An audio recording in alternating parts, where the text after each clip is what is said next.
Good YouTube, Quinn Wade coming to y'all with that instant basketball analysis on Analysis Playground on YouTube, exclusively on air forever. And we're going to talk about how the Dallas Mavericks lost to the Utah Jazz 116 to 114. The Mavericks go to 14 and 24 and 4 and 14 on the road. The Jazz go to 13 and 24 and 9 and 11 at home. The Jazz started off really good, 34 to 29, but they lost some of their lead in the second quarter, 26 to 24, and in the third quarter, 34 to 30 against Dallas. But they won the fourth quarter, 28 to 25, to win this game by two, mainly because Najee Marshall threw up a three that banked in to make them be down by two since the time ran out. The game was over, and the Jazz was able to get the win. Anthony Davis played a good game, 35 minutes, 21 points. He did a good job of hitting the mid-ranges and finishing around the rim, using that speed, quickness, and athleticism to his full advantage, even on the boards, because he finished with 11 rebounds, so 20 and 10 for him. He did miss all his threes, 0-2 from 3, 1-1 from the free throw line. He did have 4 assists, which is always good to see. 2 turnovers, 1 steal, 1 block, 2 offensive rebounds, no personal fouls, and a -6. And plus minus Daniel Gafford, 25 minutes, no points, because he took no shots even from the free throw line. But he did get 7 rebounds and 2 turnovers. He also ended the game with 4 personal fouls and was a 0. And plus minus Najee Marshall played to the end. 37 minutes for him, 17 points, 7 of 11 from the field, 2 of 5 from 3, 1 of 2 from the free throw line, 2 rebounds, 4 assists, 1 turnover, 1 personal foul, and a -9. And plus minus. Cooper Flag balled out. This is one of his highlights of his season. 38 minutes. That was the most on the team. He had 26 points. That was the most on the team. He went 10 of 18 from the field. Played on both sides of the ball really well. And he also did a good job of being there in the clutch moments like he has done throughout the season so far. Ended up getting a double-double because he had 10 boards. He also went 3 of 6 from 3, and that's something you want to continue to see from him.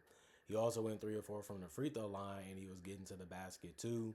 And he had the mid-range jumper shot going also.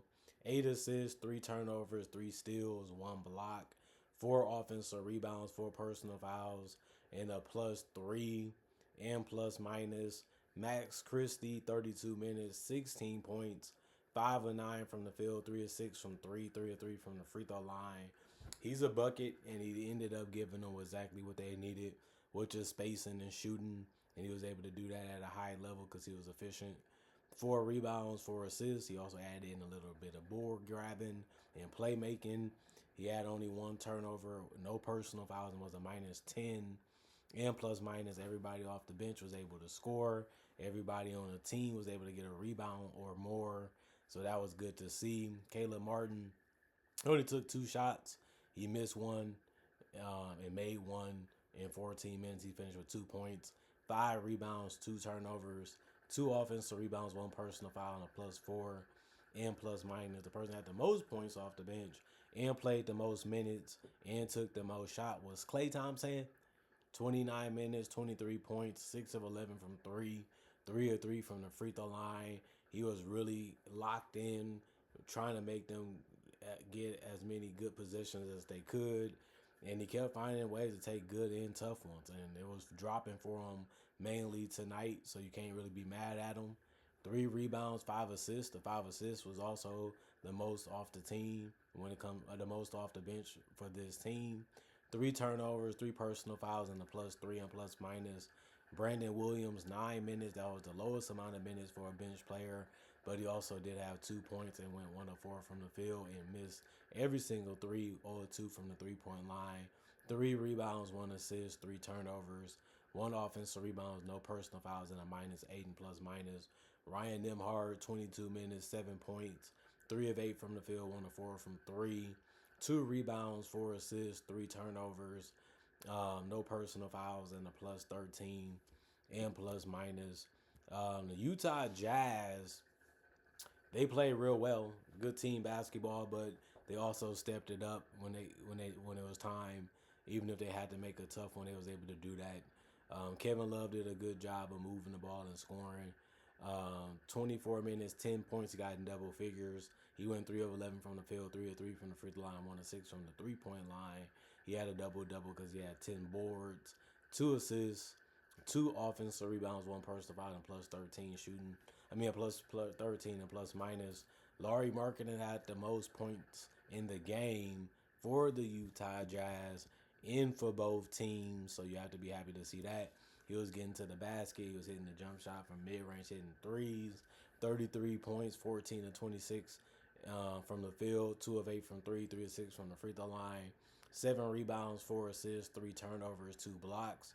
3 offensive rebounds, 2 personal fouls, and a plus 7 and plus minus. Cody Williams ended up playing 22 minutes. That was the lowest amount for the starting lineup of the Jazz. He also only had 8 points. He was the only starter in double figures to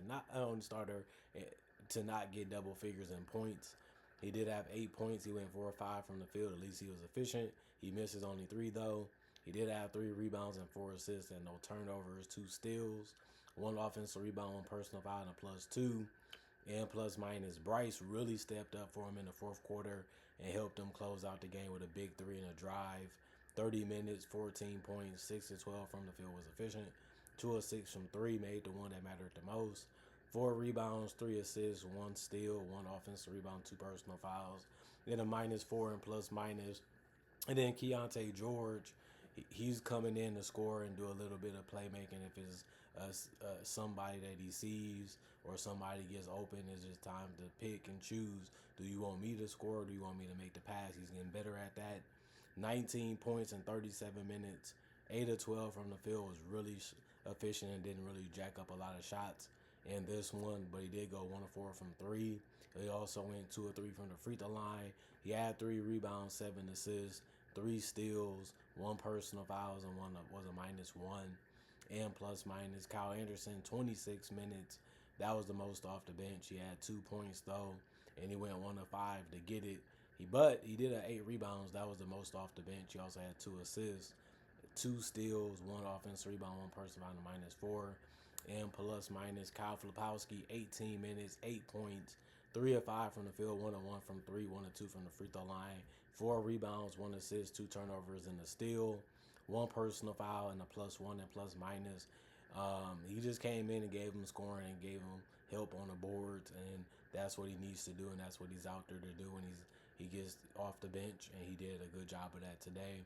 Taylor Hendricks played 4 minutes, the lowest amount when it comes to bench minutes. He had shot 1 of 4 from the field. It was all threes. He made 1 of them though, and he finished with 3 points for that reason. 2 rebounds, no turnovers, 1 offensive rebound, no personal fouls, and a minus 4 and plus minus for him. Isaiah Collier, 18 minutes, 7 points, 3 of 5 from the field, 1 of 2 from 3, 1 rebound, 6 assists. The 6 assists was the most off the bench. He's going to do that basically every game. He's just that good at finding people while still being able to score, whether it's from 3 or getting to the basket. He did have 4 turnovers in the block, 1 offensive rebound, no personal fouls, and was a minus 10 in plus minus. Walter Clayton Jr., 21 minutes. He had 12 points. 12 points was the most off the bench. He also took the most shots with 10. He went 4 of 10, 4 of 9 from 3, because that was most of his shots. As you can tell, he's a 3-point bomber. 3 assists, 2 steals, 2 personal fouls, and a plus 10 for Walter Clayton Jr. Tonight. If you look at how the team shot the ball, the Mavericks shot 85 field goals. They made it at 52%. The Jazz shot 95 field goals, made it at 49%. 41 3-point attempts by the Jazz. They shot 32%. 36 from the Mavericks. They shot 42%. The Jazz shot 14 free throws. They made it at 64%. The Mavericks shot 13 free throws and made it at 85%. The Mavericks had 47 rebounds. The Jazz had 42. The Jazz had 32 assists. The Mavs had 30. The Mavs had 20 turnovers. The Jazz had only 9. That was a big reason why the Mavericks lost this game. But 11 steals for the Jazz, 4 for the Mavericks, 3 blocks for the Jazz, 2 for the Mavericks, 10 offensive rebounds for the Jazz, 9 for the Mavericks, 32 defensive rebounds, 38 for the Mavericks, 11 personal fouls for the Jazz, 13 for the Mavericks. And the Jazz said, well, who cares if they beat us on efficiency level when it came to scoring baskets? They shot better from the free throw line, the field, and from three. But we're going to play harder. We're going to make things happen. We're going to step it up when it matters in clutch moments. And we're going to try to find a way to put ourselves in the best position to have the lead by the end of the game. And although Najee Marshall made a nice shot, they ran out of time. And that's how the game can be, and that's how it can go. Congrats to the Jazz getting a hard-fought victory. Wasn't easy. Was tough. Was hard. Was difficult at times.